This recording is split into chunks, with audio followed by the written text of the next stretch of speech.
வணக்கம். கதிரவன் நியூஸின் காலை நேர தலைப்புச் செய்திகள். ரேபிஸ் நோயால் இதுவரை 14 இறப்புகள் பதிவாகியுள்ள நிலையில் இந்த நோயின் தொடர்ச்சியான அச்சுறுத்தல் குறித்து சுகாதார அதிகாரிகள் கவலை தெரிவித்துள்ளனர். அத்துடன் எந்தவொரு விலங்கு கடித்தாலும் உடனடியாக மருத்துவ உதவியை நாடுமாறு பொதுமக்களை அறிவுறுத்தியுள்ளனர். சுகாதார அமைச்சின் தொற்று நோயியல் பிரிவின் சமூக மருத்துவ நிபுணர் டாக்டர் அதுல லியன பதிரன இது தொடர்பில் கூறுகையில், ரேபிஸ் என்பது 100% ஆபத்தானது. ஆனால் முற்றிலும் தடுக்கக்கூடிய நோய் 0 இறப்புகளை அடைய 2030க்கு முன்னர் இலங்கை ரேபிஸை ஒழிக்க வேண்டும். சமீபத்திய இறப்புகளில் பெரும்பாலானவை புத்தளம், குருநாகல் மற்றும் இரத்தினபுரி மாவட்டங்களிலிருந்து பதிவாகியுள்ளன.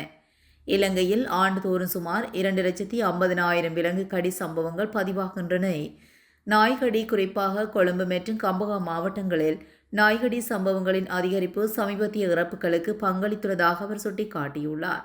செல்ல பிராணிகளுக்கு முறையான தடுப்பூசி போடுதல், அதிகரித்த பொது விழிப்புணர்வு மற்றும் சரியான நேரத்தில் வெளிப்பாட்டுக்கு பிந்தைய சிகிச்சை மூலம் ரேபிஸை முற்றிலுமாக தடுக்க முடியும் என்று, சிறிய விலங்கு கடிகளை கூட புறக்கணிக்க வேண்டாம், உயிரிழப்புகளை தடுக்க உடனடியாக மருத்துவ உதவியை நாட வேண்டும் என அவர் சுட்டிக்காட்டியுள்ளார். கொழும்பு ஜிந்துப்பட்டி பகுதியில் கடந்த சனிக்கிழமை இடம்பெற்ற துப்பாக்கிச்சூட்டு சம்பவத்தின் போது அப்பகுதியில் ரோந்து பணியில் ஈடுபட்டிருந்த 2 போலீஸ் அதிகாரிகள் பணியிடை நீக்கம் செய்யப்பட்டதாக போலீஸ் தலைமையகம் தெரிவித்துள்ளது. சம்பவம் நடைபெற்ற தருணத்தில் தமது கடமையை சரிவர செய்ய தவறியமை மற்றும் அலட்சியமாக செயல்பட்டமை ஆகிய குற்றச்சாட்டுகளின் அடிப்படையில் இவர்கள் பணியிடை நீக்கம் செய்யப்பட்டுள்ளனர். வடமாகாண பகுதிகளில் அரசு தனியார் போக்குவரத்து நடவடிக்கையில் பாரிய மாற்றத்தை ஏற்படுத்தி மக்களுக்கு தரமான சேவையை முன்னெடுக்க நடவடிக்கை மேற்கொள்ளப்பட்டு வருவதாகவும் வடக்கு மாகாண வீதி பயணிகள் போக்குவரத்து அதிகார சபையின் தலைவர் பொறியியலாளர் எஸ். விமலேஸ்வரன் தெரிவித்தார். மன்னாரில் நேற்று மதியம் இடம்பெற்ற ஊடக சந்திப்பில் கலந்து கொண்டு கருத்து தெரிவிக்கையிலேயே அவர் இவ்வாறு தெரிவித்துள்ளார். எமது நாட்டின் போக்குவரத்து என்பது முதுகெலும்பாக அமைந்துள்ள ஒரு விடயமாக காணப்படுகின்றது. உரிய முறையில் இருந்தால் மாத்திரமே பொருளாதாரமும் வெகுவாக வளர்ச்சி அடையும். தற்போதைய தேசிய மக்கள் சக்தி அரசாங்கமானது போக்குவரத்து அமைச்சர் ஊடாக பல்வேறு விடயங்களை முன்னெடுத்து வருகின்றனர். ஆனால் நேரடியாக விஜயங்களை மேற்கொண்டு அமைச்சர் வேலை திட்டங்களை முன்னெடுத்து வருகின்றமை காணக்கூடியதாக உள்ளது. வடக்கு மாகாண வீதி பயணிகள் போக்குவரத்து அதிகார சபையை நான் பொறுப்பேற்றதிலிருந்து பல்வேறு விடயங்களை முன்னெடுத்து வருகின்றேன். எனவே அரசு தனியார் போக்குவரத்தில் புதிய திட்டங்களும் நடைமுறைப்படுத்தப்பட்டுள்ளது. தரமான போக்குவரத்து சேவை ஒன்றை முன்னெடுக்க GPS மற்றும் CCTV கேமராக்கள் மூலம் கண்காணிப்பு நடவடிக்கைகளையும் முன்னெடுக்க நடவடிக்கைகளை மேற்கொள்ளப்பட்டுள்ளது. 27 சங்கங்கள் வடமாகாணத்தில் இயங்கி வரும் நிலையில் ஒவ்வொரு சங்கங்களும் தனியான யாப்பின் அடிப்படையில் இயங்கி வருகின்றன. குறிப்பாக வடக்கு மாகாண போக்குவரத்துக்கான தனி யாப்பு ஒன்று உருவாக்கப்பட உள்ளதாகவும் அவர் மேலும் தெரிவித்துள்ளார். கந்தலாய் வான்நில போலீஸ் பிரிவுக்குட்பட்ட பன்சல கொடல்ல பகுதியில் நேற்று முன்தினம் மாலை இடம்பெற்ற கோர விபத்தில் இளைஞர் ஒருவர் சம்பவ இடத்திலேயே உயிரிழந்துள்ளார். ஒரே மோட்டார் சைக்கிளில் 3 நபர்கள் பயணித்துக் கொண்டிருந்த போது மோட்டார் சைக்கிள் அதிவேகம் காரணமாக கட்டுப்பாட்டை இழந்துள்ளது.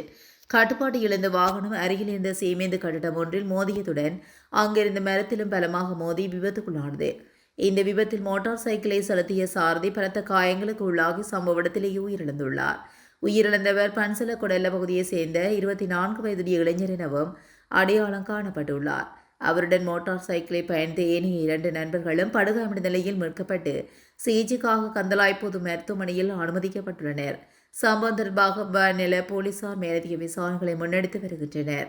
அளவுக்கு அதிகமான வேகமும் ஒரு மோட்டார் சைக்கிளில் 3 பயணித்தமையுமே இந்த விபத்துக்கு காரணம் என முதற்கட்ட விசாரணைகளில் தெரிய வந்துள்ளது. பியர் போத்தலால் மனைவியை சராமரியாக குத்தி படுகாயங்களுக்கு உள்ளாக்கிவிட்டு கணவர் ஒருவர் தப்பியோடியுள்ளார். பாதிக்கப்பட்ட பெண் ஆபத்தான நிலையில் பருத்தித்துறை ஆதார வைத்தியசாலையில் அனுமதிக்கப்பட்டுள்ளதாக தெரிவிக்கப்பட்டுள்ளது. குறித்த சம்பவம் யாழ்ப்பாண நாகர்கோவில் பகுதியில் நேற்று முன்தினம் இரவு 7:20 மணியளவில் இடம்பெற்றுள்ளது.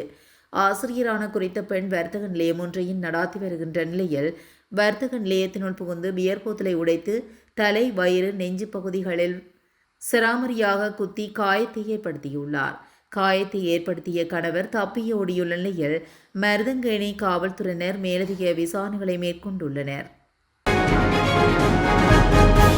யாழ்ப்பாணம் பல்கலைக்கழகத்தில் இடம்பெறுவதாக கூறப்படும் பகிடி விதைகள் தொடர்பில் குற்றப்புலனாய்வு திணைக்களத்தால் நேரடி விசாரணைகள் இடம்பெற்று வருவதாக கூறப்படுகிறது. யாழ்ப்பாணம் பல்கலைக்கழக முகாமைத்துவ மற்றும் வணிக கற்கைகள் பீடத்தில் பகிடிவதை இடம்பெறுகின்றது என்று குற்றப்புலனாய்வு பிரிவினிடம் முறைப்பாடு வழங்கப்பட்டிருந்தது. இந்த முறைப்பாடுகள் தொடர்பில் யாழ்ப்பாணம் பல்கலைக்கழக மட்டத்தில் விசாரணைகளை முன்னெடுத்து அறிக்கை தருமாறு பல்கலைக்கழக நிர்வாகத்திடம் குற்றப்புலனாய்வு திணைக்களம் கூறியிருந்தது. எனினும் பல்கலைக்கழக நிர்வாகம் பதில் எதையும் வழங்காத நிலையில் குற்றப்புலனாய்வு திணைக்களத்தால் நேரடி விசாரணை தற்போது ஆரம்பிக்கப்பட்டுள்ளது. பகிடிவதை எனும் பெயரில் பாலியல் அத்துமீறல்கள், சீண்டர்கள் என்பவற்றுடன் உடலில் ரீதியான தாக்குதல்களும் இடம்பெறுவதாக குற்றச்சாட்டுகள் முன்வைக்கப்பட்டுள்ளன. குறித்த பகிடிவதைகள் பல்கலைக்கழகத்துக்கு வெளியே தனியார் வீடுகள், விடுதிகளில் தங்கியுள்ள மூத்த மாணவர்கள் தமது இடங்களுக்கு அழைத்து பகிடிவதை புரிவதனால் பல்கலைக்கழகத்துக்கு வெளியே நடக்கும் செயல்களுக்கு பல்கலைக்கழகம் பொறுப்பேற்க முடியாது எனவும், பாதிக்கப்பட்டவர்கள் வெளியே தனிப்பட்ட ரீதியில் காவல்துறை முறைப்பாடோ அல்லது வேறு நடவடிக்கையோ எடுக்க முடியும் என பாதிக்கப்பட்ட மாணவர்களுக்கு பல்கலைக்கழக நிர்வாகம் கூறி வருவதாகவும், குற்றச்சாட்டுகளை பாதிக்கப்பட்ட மாணவர்கள் முன்வைத்து வருவதாகவும் தெரிவிக்கப்பட்டுள்ளது. கொழும்பின் சில பகுதிகளில் நீர் விநியோகம் தடைப்பட்டுள்ளதாக தேசிய நீர்வளங்கள் மற்றும் வடிகால் அமைப்பு சபை தெரிவித்துள்ளது. ஆம்பத்தலை முதல் தெஹிவளை வரையிலான பிரதான நீர் விநியோக கட்டமைப்பில் ஏற்பட்ட கசிவு காரணமாக பல பகுதிகளில் நீர் விநியோகம் தடைப்பட்டுள்ளது. தேசிய நீர்வளங்கள் மற்றும் வடிகால் அமைப்பு சபை நேற்றைய தினம் வெளியிட்டுள்ள அறிக்கையில் மேற்குறித்த விடயம் தெரிவிக்கப்பட்டுள்ளது. அதன்படி மொரட்டுவ, ராவதவத்த, சொய்சாபுர, ரத்மலானை, தெஹிவளை, கல்கிசை, வெள்ளவத்தை, பாமன்கடை, முல்லேரியா, கொலன்னாவை ஆகிய பகுதிகளிலும் நீர் விநியோகம் தடைப்பட்டுள்ளதாக தெரிவிக்கப்பட்டுள்ளது. அதே நேரம் பத்திரமுல்லைக்கு பகுதியில் குறைந்த அழுத்தத்துடன் நீர் விநியோகம் வழங்கப்படுகிறது. இன்று காலை 6 மணிக்கு முன்னர் நீர் விநியோகத்தை வழமைக்கு கொண்டுவர எதிர்பார்ப்பதாக தேசிய நீர்வளங்கள் மற்றும் வடிகால் அமைப்பு சபை அறிவித்துள்ளது. மட்டக்களப்பு காத்தான்குடியிலிருந்து சென்ற பேருந்து புனானையில் லொரியுடன் மோதி விபத்துக்குள்ளானதில் எவருக்கும் பாதிப்பு இல்லை என தெரிவிக்கப்பட்டுள்ளது. நேற்று காலை மட்டக்களப்பு வாழைச்சேனை புனானை பகுதியில் இவ்விபத்து சம்பவம் பதிவாகியுள்ளது. காத்தான்குடியிலிருந்து புலனறுவை நோக்கி பயணித்த பேருந்து புலனறுவையிலிருந்து மட்டக்களப்பு நோக்கி வந்த லொரியும் புனானை பகுதியில் வைத்து விபத்துக்குள்ளாகியுள்ளது. இந்த விபத்தில் 2 வாகனங்களும் சேதமடைந்த நிலையில் எவருக்கும் பாதிப்பு இல்லை என தெரிவிக்கப்பட்டுள்ளது. இப்பகுதியில் மழையுடனான வானிலை நிலை வருகின்றமை குறிப்பிடத்தக்கது. இது தொடர்பான விசாரணைகளை வாழைச்சேனை போலீசார் முன்னெடுத்து வருகின்றனர். வடக்கு மற்றும் கிழக்கு மாகாணங்களில் நிலவிய யுத்த மோதல்கள் காரணமாக இடம்பெயர்ந்த குடும்பங்களுக்கு நிரந்தர வீடுகளை அமைத்துக் கொடுப்பதற்காக வழங்கப்பட்ட நிதியுதவியை 20 லட்சம் ரூபாயாக அதிகரிப்பதற்கு அமைச்சரவை அங்கீகாரம் வழங்கியுள்ளது. குறித்த திட்டத்தின் கீழ் 2009 ஆண்டு முதல் டிசம்பர் 2025 31 வரை 2,77,167 குடும்பங்களைச் சேர்ந்த 9,19,450 நபர்கள் அவர்களது சொந்த கிராமங்களில் மீள்குடியமர்த்தப்பட்டுள்ளனர். 2026 ஜனவரி 1 நிலவரப்படி குறித்த மாகாணங்களில் இன்னும் சொந்தமாக வீடுகள் இல்லாத இடம்பெயர்ந்த குடும்பங்கள் 13,069 அடையாளம் காணப்பட்டுள்ளன. இதற்கு முன்னர் அமைச்சரவையினால் 2 அல்லது அதற்கு குறைவான உறுப்பினர்களை கொண்ட குடும்பங்களுக்கு 9 லட்சம் ரூபாயும், 2க்குமான அதிகமான உறுப்பினர்களை கொண்ட குடும்பங்களுக்கு 15 லட்சம் ரூபாயும் நிதியுதவி அங்கீகரிக்கப்பட்டது. எனினும் 2026 ஜனவரி 2 ஜனாதிபதியின் தலைமையில் நடைபெற்ற மீளாய்வுக் கூட்டத்தின் போது பயனாளிகள் குறைந்த வருமானம் பெறுபவர்களாக இருத்தல், கட்டிடப் பொருட்கள் மற்றும் மனித உழைப்புக்கான செலவுகள் அதிகரித்துள்ளமை போன்ற காரணங்கள் அவதானிக்கப்பட்டுள்ளன. இதனை கருத்தில் கொண்டு தரமான வீடுகளை அமைப்பதை உறுதி செய்யும் நோக்கில் குடும்ப உறுப்பினர்களின் எண்ணிக்கையை கருத்தில் கொள்ளாது 550 சதுர அடி கொண்ட ஒரு வீட்டுக்காக வழங்கப்படும் நிதியுதவியை 2026 ஆண்டு முதல் 2 மில்லியன் ரூபாயாக அதிகரிப்பது பொருத்தமானது என தீர்மானிக்கப்பட்டது. இதற்கு அமைய வீடமைப்பு, நிர்மாணத்துறை மற்றும் நீர்வளங்கள் அமைச்சரினால் முன்வைக்கப்பட்ட குறித்த நிதியுதவி அதிகரிப்புக்கான யோசனைக்கு அமைச்சரவை அங்கீகாரம் வழங்கியுள்ளமை குறிப்பிடத்தக்கது. தற்போது இலங்கைக்கு தெற்காக நிலவும் காற்றழுத்த தாழ்வு நிலை மேற்கு திசை நோக்கி குறிப்பாக மாலைத்தீவுகள், குமரி கடல் நோக்கி நகர்ந்து கொண்டிருப்பதாக யாழ் பல்கலைக்கழக புவியியல் துறையின் சிரேஷ்ட விரிவுரையாளர் நாகமுத்து பிரதிபராஜா தீர்வு கூறியுள்ளார். அத்துடன் எதிர்வரும் 20 மீண்டும் ஒரு தாளமுக்கம் இலங்கைக்கு கிழக்காக உருவாக வாய்ப்புள்ளது எனவும், இது இலங்கையின் கிழக்கு கரையோரமாக வடக்கு வடமேற்கு திசை நோக்கி நகர்ந்து வருவதும் எதிர்வரும் 21 மற்றும் 22 வடக்கு மாகாணத்தை அண்மிக்கும் என எதிர்பார்க்கப்படுவதாக அவர் சுட்டிக்காட்டியுள்ளார். மேலும் இதன் காரணமாக தற்போது வடக்கு மற்றும் கிழக்கு மாகாணங்கள் உட்பட நாட்டின் சில மாகாணங்களுக்கு கிடைத்து வரும் மழை எதிர்வரும் 24ஆம் தேதி வரை தொடர வாய்ப்புள்ளதாகவும் கிழக்கு மாகாணத்தின் பல பகுதிகளுக்கு பரவலாக கிடைத்து வரும் கனமழை 23ஆம் தேதி வரை தொடரும் வாய்ப்புள்ளதாகவும் தெரிவிக்கப்பட்டுள்ளது.